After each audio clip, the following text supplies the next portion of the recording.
Meni o'tmishim bilan solishtirmang. Men endi u yerda yashamayapman. Har bir insonning orqasida bir tarix bor. Xatolari, yiqilishlari, adashgan yo'llari bilan. Ammo o'tmish faqat saboq uchun. Uni hadeb yuzga solish odamni ortga tortishdan boshqa narsa emas. Inson o'zini o'zgartirishi mumkin. Alloh kechirgan bo'lsa, odamlar ham kechira bilishi kerak.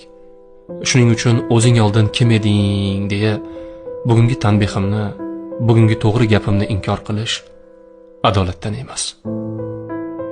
O'tmishda adashgan odam bugun eng to'g'ri so'zlovchi bo'lishi mumkin. Chunki u yiqilib ko'rgan, og'riqni tatib ko'rgan. U qayta turib hayotning qadrini chuqurroq tushungan. Shunday ekan, meni kechagi kunim bilan emas, bugungi qadamlarim bilan baholang. Men endi o'sha yo'lda emasman. Men o'z xatolarimdan kuch oldim. Yangidan boshladim. Va bugun aytayotgan har bir so'zim kechagi xatolardan emas, bugungi to'g'ri qadamlardan tug'ilgan haqiqatdir.